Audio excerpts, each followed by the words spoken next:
Okay, for the thesis sentence, let's look at our textbook, English Composition, Connect, Collaborate, Communicate. It's here in course information. So I'm going to click on the link right there. And I get this box. I'm going to click on the white lettering right there. Oops, not that. Let me just click on it. Okay, that'll pull it out. Okay, we need to click on Read Book down at the bottom. So click on that. All right, so we're at the foreword. If you look on the left side, we have the contents. Click on that triangle. And let's see, click on Chapter 3, Essay Structure. And then 3.2, Opening Paragraphs. Click on that. Now we're here. This is the section that talks about the thesis sentence, a strong thesis statement. So let's just take a look at a few of the points here. And of course, you should read it yourself, right? We've all done this in high school. You've written essays, you've written research papers, so none of this is really new. It's just a refresher on all of this. Different textbooks have it put differently. I went through it on Purdue OWL, and you can take a look at that video. So here's another angle at looking at the thesis sentence. We already have our introduction. Talked about that already. We'll get to that. Now we're just looking at the thesis. A couple elements here. So the first one here is specificity. Okay. Specific area of a general topic, right? That's good. We don't want it to be too broad. We want it to be focused. So the example here, healthcare is a broad topic, right? In 5 paragraphs. But look at the example. What are the options for individuals without healthcare coverage? Okay, that's specifically dealing with people who don't have healthcare. That's more specific. Okay, something similar is precision, right? And it says here, it must be precise enough to allow for a coherent argument and to remain focused on the topic.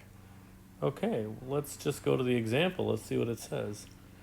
Limited options exist for those who are uninsured by their employers.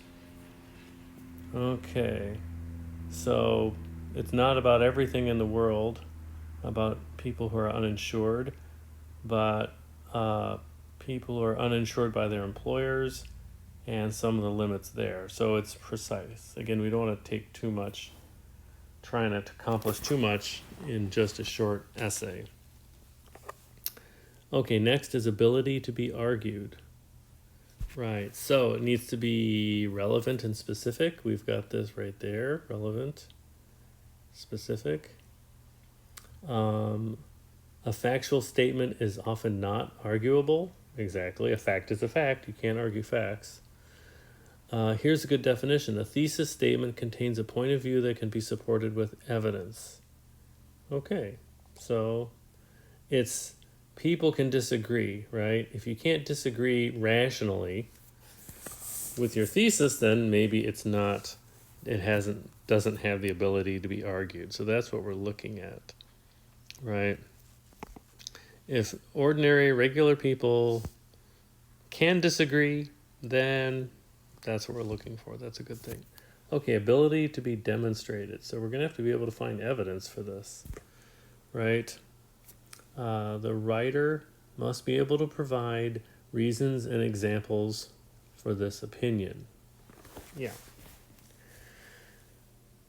So we're going to use an outside source, and we're going to use our own logic and reasoning and argumentation. That's what we'll be using. We're going to have the voices of experts. You can read this section, right? That's what we're looking for. That's our sources that we use.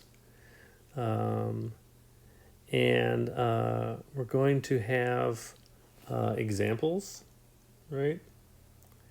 And we're going to use our own common sense. Okay, forcefulness, that's another area. A thesis statement that is forceful shows readers that the reader is in fact making an argument. Okay. Let's take a look at this version here. College level thesis statements should do well to not include the word should as a means of trying to sound authoritative so as to make a solid argument. Oh, interesting point there. So you've probably gotten that advice to put should or ought to into it. We want the tone. It says here the tone is assertive and takes a stance that others might oppose. So we want it strong, but not too strong. Forceful, but not too forceful. Okay, confidence. Well, we always want to sound confident in our writing. And in fact, it's got good advice here. These phrases, I feel, or I believe, those are to be avoided, right? They weaken the reader's sense of confidence. We just want to state it. In my opinion, or I believe, no, want to avoid that too. That actually shows a lack of confidence.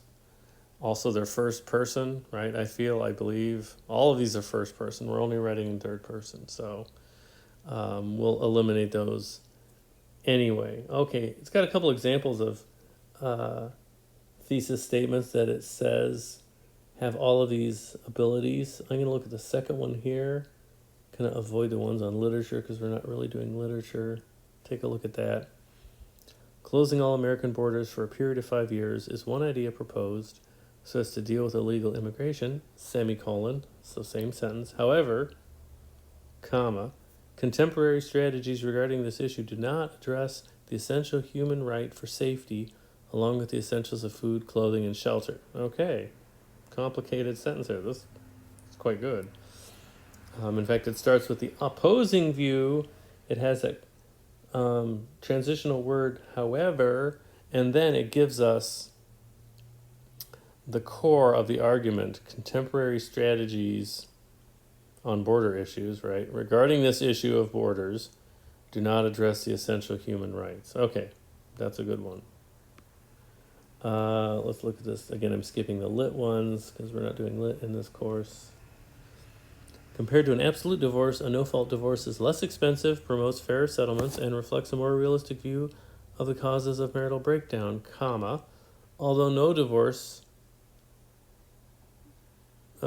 is easy, since the issues involved extend well beyond the monetary and are usually based in an unfortunate undercurrent of misunderstanding and sorrow. Okay, that's a nice addition. This really here, look at that part. Compared to an absolute divorce, no-fault divorce is less expensive, promotes fairer settlements, and reflects a more realistic view of the causes of marital breakdown. Okay.